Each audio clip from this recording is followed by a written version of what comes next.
Jersey. Aye. 3 loud knocks on the door cut straight through our conversation and sends Jersey bolting away from me quicker than quick. Weird. For a girl who thinks I'm gay, she's hella jumpy at the first sight of someone seeing us together. Ha, such a liar. Whatever. I'm into it. Go hit the door, Elias. I mean, I was going to, but then I started staring at Jersey instead. I forgot about the whole person at the door thing. Whoops. But I'm in my boxers, though. You get it, I say. She storms over to my dresser, cracks open a couple drawers, and throws me a t-shirt and shorts. She's so nice. I'd be a happy man if she could pick out my clothes for me every day. Get up, get dressed, and answer the door. And if anyone asks, I'm only over here because you needed a favor. Cool? You're cool. I'm sure it's nobody. Don't stress. Everything's good right now. Easy for you to say. You're high as a kite. Yes, ma'am, I am. Now hush, I gotta go handle this door situation like a boss. I pull out my t-shirt, slip into my shorts, and stumble over to the peephole to see who's outside. A big blue pair of Barbie doll eyes stare back at me. Oh shit, not her again. Elias, are you home? She asks. Me and Jersey have 2 options. I could open the door, suffer through talking to this Roxy chick, and hope she goes away. Or we could make like Houdini and jump out the 3rd-story window. That would be kinda epic. Only downside is possibly breaking our legs or dying. But I'm pretty sure that won't happen because there's like hella bushes under our dorm and I'm feeling pretty confident right now. Maybe we can stick it. Hey, Jersey. Wanna jump out the window? If we go right now, we can totally get out of here before she makes us talk to her. She leans over to the window and then glares back at me. We're on the 3rd floor, Elias. That's crazy. Yeah, I guess it kinda is. But so is her whole gay theory, so I'd say we're basically on the same page. Fine, but if this conversation's annoying, I blame you, I say. Jersey waves me off, settles down in front of my desk, and picks up a book while I prepare myself to face the blonde dragon, alone. What do you want, Roxy? Open up and I'll tell you. Roxy screeches. I crack open the door like she asks. But instead of hanging outside like a polite person, Roxy pushes her way inside the second she gets the chance. The girl looks like she borrowed her wardrobe from Polly Pocket because the only colors she seems to like are bright pink and green. She's got this slime tennis skirt on and a shirt that looks like somebody dyed it with Pepto-Bismol. I mean, to each their own.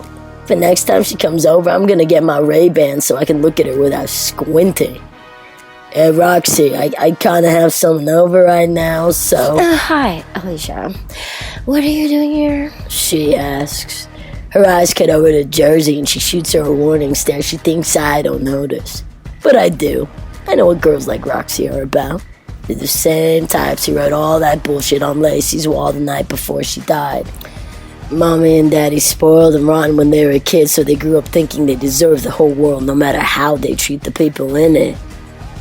She's here because I want her to be. I needed a favor and she came over to help me out. Is that a problem, Roxy? I say. Roxy bats her glued-on eyelashes and magically finds it in herself to smile again when she's looking at me. Of course not. I'm actually glad she's here because tonight is Squad 3's annual social night, and both of you are required to go. It's a school tradition. Social night? That'd be great if being around people generally didn't suck. But whenever I walk out the door, everybody and their grandma starts crowding me and stressing me out. So instead of being the super outgoing guy they expect me to be, I end up feeling like I'm standing in social quicksand drowning in a room full of strangers. I don't need strangers tonight.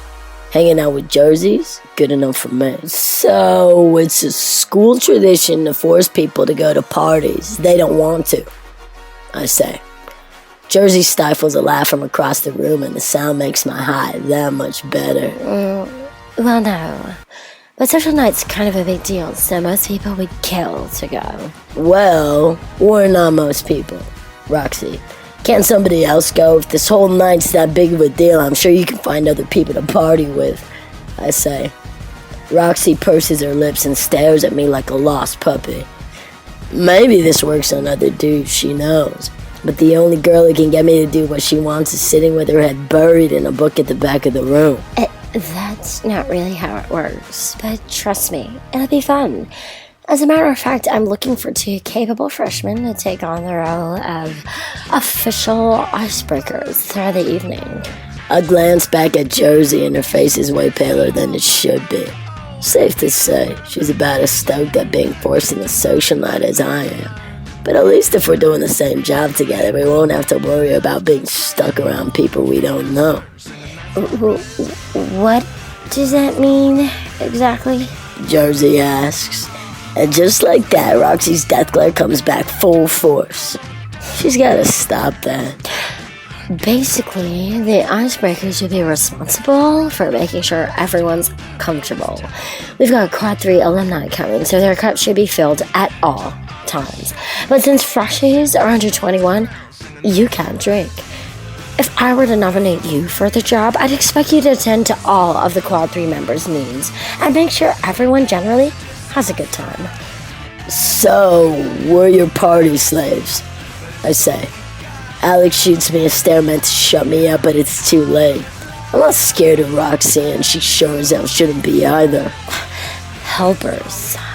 So what do you say, Alicia? Her name's Alex, Roxy. Get it straight. Oh my gosh, I'm sorry. I'm terrible with names. Anyway, I think Alex and her roommate would make great icebreakers. Alex stands up out of her seat and steals my attention away from Roxy's bad attitude. Wait, what?